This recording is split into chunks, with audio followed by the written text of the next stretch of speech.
Assalamualaikum warahmatullahi wabarakatuh. Halo semuanya, kembali lagi dengan saya Aisyah Susmita Dewi.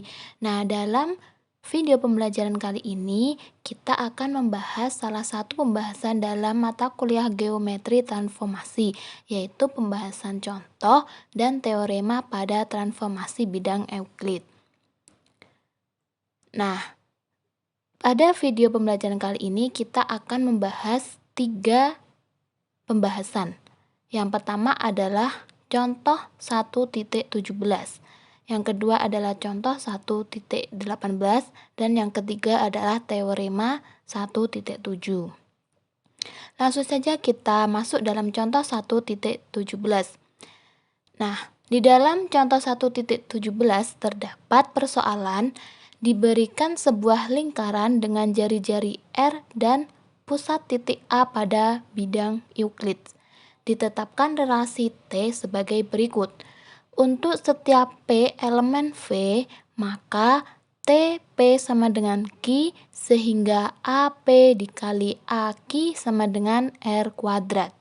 Nah, pertanyaannya, apakah T suatu transformasi? Untuk menjawab apakah T suatu transformasi, kita akan mengacu pada pembahasan contoh soal 1.16 yang mana dikatakan transformasi itu apabila memenuhi 2 persyaratan sebagai berikut. Yang pertama adalah T suatu fungsi dari V ke V dan yang kedua adalah T suatu fungsi bijektif, yang mana fungsi bijektif itu merupakan suatu fungsi kepada atau surjektif sekaligus fungsi satu-satu atau injektif. Nah, yang pertama kita akan membuktikan apakah T itu suatu fungsi dari V ke V atau bukan. Untuk membuktikan, kita ambil sebarang titik P yang mana kedudukan P terhadap lingkaran dan titik pusatnya memiliki 4 kemungkinan, yaitu P sama dengan A, P tidak sama dengan A tetapi di dalam lingkaran, P pada lingkaran, dan P di luar lingkaran. Nah, kita buktikan apakah 4 kemungkinan ini benar. Jika benar, maka T suatu fungsi dari V ke V. Baiklah, kita buktikan untuk P sama dengan A. Misalnya Q sama dengan T, P sama dengan A, maka A dikali AQ sama dengan R kuadrat. Nah, ini berdasarkan definisi pada soal ya. Untuk setiap P elemen V, TP sama dengan Q sehingga AP dikali AQ. Karena P sama dengan A, maka bisa kita tuliskan AA dikali AQ sama dengan R kuadrat. Maka AA sama dengan 0 karena A itu merupakan satu titik yang sama. Sehingga nilainya adalah 0 dikali AQ sama dengan R kuadrat. Maka kita pindah ruas sehingga AQ sama dengan R kuadrat dibagi 0. Yang mana semua bilangan yang dibagi dengan 0 itu hasilnya tidak terdefinisi.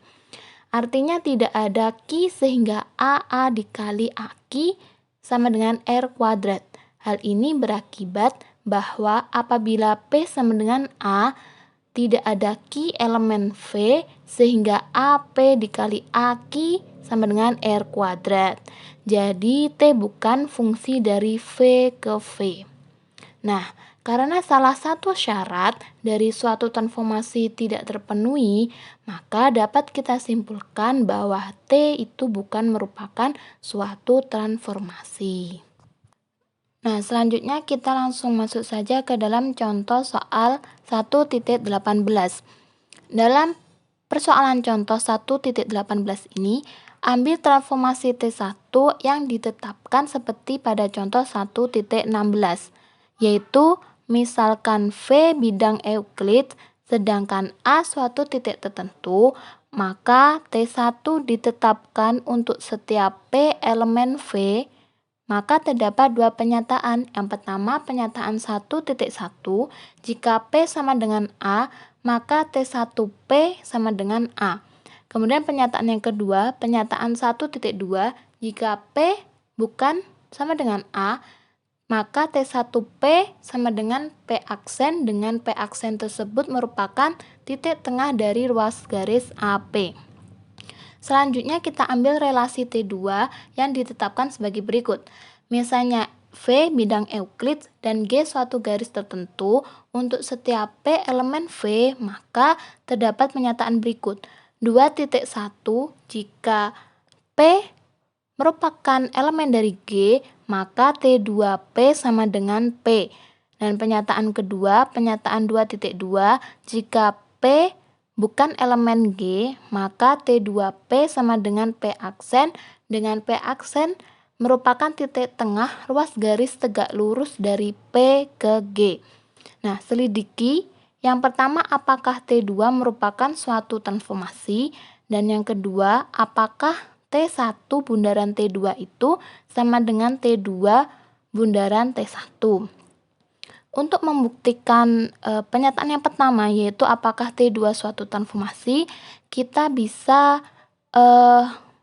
membuktikan dengan cara yang sama dengan contoh sebelumnya, yaitu contoh 1.17, yaitu dengan menunjukkan bahwa T2 merupakan fungsi dari V ke V dan apakah T2 merupakan fungsi bijektif, yaitu fungsi kepada sekaligus fungsi satu-satu. Langsung saja kita buktikan yang pertama, yaitu apakah T2 itu merupakan fungsi dari V ke V. Berdasarkan pernyataan 2.1 yang ini, setiap X elemen V dan X elemen G, maka X tunggal dari X oleh T2. Dan berdasarkan pernyataan 2.2 yang ini, setiap X elemen V dan X bukan elemen G, ada tunggal garis tegak lurus kepada G melalui X. Hal ini mengakibatkan tunggalnya titik tengah ruas garis tegak lurus dari X ke G. Jadi, untuk X elemen V dan X bukan elemen G, terdapat tunggal peta anggota V yang memenuhi pernyataan 2.2. Jadi, dapat kita simpulkan bahwa T2 merupakan suatu fungsi dari V ke V. Nah, selanjutnya yang kedua kita buktikan apakah T2 itu merupakan fungsi bijektif. Yang pertama kita buktikan T2 itu merupakan fungsi kepada atau fungsi surjektif terlebih dahulu. Ambil sebarang Y elemen dari V, apabila Y elemen G ada prapeta Y oleh T2. Apabila Y bukan merupakan elemen G, ada tunggal garis L yang tegak lurus dengan G melalui Y. Misalnya anggota himpunan N sama dengan G gabungan L, akibatnya ada garis NY. Hal ini mengakibatkan ada ruas garis NX sehingga Y merupakan elemen dari ruas garis NX. Dan ruas garis YN sama dengan ruas garis XY. Dari uraian ini ada X sehingga garis YX itu tegak lurus dengan G dan Y sama dengan TX. Jadi T2 merupakan fungsi kepada atau fungsi surjektif. Nah, yang kedua kita buktikan apakah T2 itu merupakan fungsi injektif atau fungsi satu-satu. Ambil dua titik sebarang X, Y yang merupakan elemen dari V, sehingga X itu tidak sama dengan Y. Untuk X, Y pada sisi yang berbeda oleh garis G, T2X tidak sama dengan T2Y, karena T2X dan T2Y terletak pada sisi yang berbeda oleh garis G, seperti pada gambar di bawah ini. Nah, T2X dan T2Y ini terletak pada sisi yang berbeda. Kemudian untuk X, Y pada sisi yang sama dengan G, dengan garis XY tegak lurus dengan G, karena garis XY tegak lurus G, maka jarak dari X ke G dengan jarak dari Y ke G berbeda. Akibatnya T2X tidak sama dengan T2Y karena jarak dari T2X ke G separuh dari jarak dari X ke G. Sementara itu, jarak dari T2Y ke G separuh jarak dari Y ke G, seperti pada gambar di bawah ini. Nah, kemudian untuk X, Y pada sisi yang sama oleh G, garis XY tidak tegak lurus dengan G. Hal ini berakibat ada garis L melalui X tegak lurus dengan G dan garis M melalui Y tegak lurus dengan G. Maka G tegak lurus dengan L. Ini tegak lurus ya, bukan sejajar. Karena T2X merupakan elemen dari L dan T2Y merupakan elemen dari M, dan L sejajar dengan M, maka T2X tidak sama dengan T2Y, seperti pada gambar di bawah ini. Jadi, T2 merupakan fungsi satu-satu atau injektif. Nah, karena T2 merupakan fungsi kepada dan fungsi satu-satu, maka T2 merupakan suatu fungsi bijektif. Dengan demikian, T2 merupakan fungsi dari V kepada V dan merupakan fungsi bijektif, sehingga dapat kita simpulkan bahwa T2 itu merupakan suatu transformasi. Oke, baiklah, kita lanjutkan ke pertanyaan yang kedua, yaitu apakah T1 bundaran T2 itu sama dengan T2 bundaran T1? Nah, untuk membuktikan pertanyaan tersebut, kita ambil sumbu X sebagai garis G dan sumbu Y sebagai garis yang melalui titik A yang tegak lurus dengan garis G. Maka akibatnya titik A dapat dimisalkan berkoordinat pada 0, B. Selanjutnya kita ambil sebarang titik P, X, Y elemen dari V, sehingga diperoleh T1P sama dengan setengah X, setengah B ditambah Y, yang merupakan titik tengah dari AP untuk setiap P, X, Y elemen dari V. Dan T2P sama dengan X, setengah Y untuk setiap P, X, Y elemen dari V. Nah, selanjutnya kita lihat. Yang pertama kita lihat hasil dari T1 bundaran T2P. Sama dengan T1 T2P. Sama dengan T1 T2P-nya X, setengah Y, sehingga T1 X, setengah Y. Sama dengan, langsung kita masukkan T1-nya, yaitu setengah X, setengah B ditambah Y, maka hasilnya T1 X, setengah Y ini sama dengan setengah X ditambah setengah B ditambah setengah Y. Selanjutnya kita komutatifkan T2 bundaran T1P sama dengan T2 T1P sama dengan T2, kita masukkan T1P, yaitu setengah X, setengah B ditambah Y. Sama dengan setengah X, 1/4 B ditambah Y. Nah, kita lihat hasil dari dua komposisi ini. Yang pertama hasilnya setengah X, setengah B ditambah setengah Y. Dan yang kedua hasilnya setengah X, 1/4 B ditambah Y. Jadi dapat kita simpulkan bahwa T1 bundaran T2P itu tidak sama dengan T2 bundaran T1P untuk setiap P, X, Y elemen dari V. Maka dari itu T1 bundaran T2 itu tidak sama dengan T2 bundaran T1. Nah, akibat dari contoh ini dapat kita tarik kesimpulan bahwa pada komposisi transformasi itu tidak berlaku sifat komutatif. Nah, seperti itu.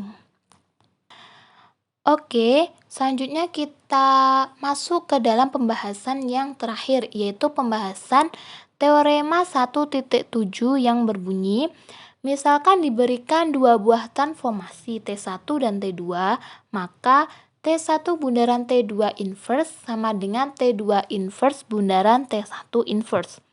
Nah, langsung saja kita buktikan. Yang pertama, perhatikan bahwa T2 inverse bundaran T1 inverse dikalikan T1 bundaran T2 itu sama dengan T2 inverse bundaran T1 inverse bundaran T1 bundaran T2. Nah, sama dengan T2 inverse bundaran epsilon bundaran T2. Nah, epsilon ini kita dapatkan dari T1 inverse bundaran T1. Nah, karena T1 inverse ini merupakan kebalikan atau balikan dari T1, maka apabila dikomposisikan hasilnya menjadi transformasi identitas atau yang kita sebut dengan epsilon. Nah, sehingga hasilnya adalah T2 inverse bundaran epsilon bundaran T2. Selanjutnya, T2 inverse bundaran epsilon bundaran T2 ini sama dengan T2 inverse bundaran T2, yang mana T2 inverse ini kita dapatkan dari T2 inverse bundaran epsilon. Karena epsilon ini transformasi identitas, maka apabila kita komposisikan dengan T2 inverse ini, maka hasilnya adalah T2 inverse itu sendiri. Sehingga T2 inverse bundaran T2. Nah, seperti yang pertama tadi, T2 inverse bundaran T2 itu sama dengan epsilon atau transformasi identitas. Nah, selanjutnya yang kedua, perhatikan bahwa T1 bundaran T2 dikalikan dengan T2 inverse bundaran T1 inverse itu sama dengan T1 bundaran T2 bundaran T2 inverse bundaran T1 inverse. Sama dengan T1 bundaran epsilon bundaran T1 inverse. Nah, epsilon ini sudah tahu kan didapatkan dari mana? Ya, didapatkan dari T2 bundaran T2 inverse. Nah, selanjutnya T1 bundaran epsilon bundaran T1 inverse ini sama dengan T1 bundaran T1 inverse. Karena T1 bundaran epsilon itu sama dengan T1 itu sendiri. Sehingga T1 bundaran T1 inverse itu sama dengan transformasi identitas atau epsilon. Jadi T2 inverse bundaran T1 inverse itu sama dengan T1 bundaran T2 sama dengan T1 bundaran T2 sama dengan T2 inverse bundaran T1 inverse sama dengan epsilon atau transformasi identitas. Maka T2 inverse bundaran T1 inverse itu merupakan balikan atau inverse dari transformasi T1 bundaran T2. Tentunya kita telah mengetahui bahwa transformasi balikan T1 bundaran T2 itu dapat ditulis dengan notasi T1 bundaran T2 inverse dan tunggal. Maka akibatnya T1 bundaran T2 inverse itu juga sama dengan T2 inverse bundaran T1 inverse. Nah, seperti itu pembuktian dari teorema 1.7.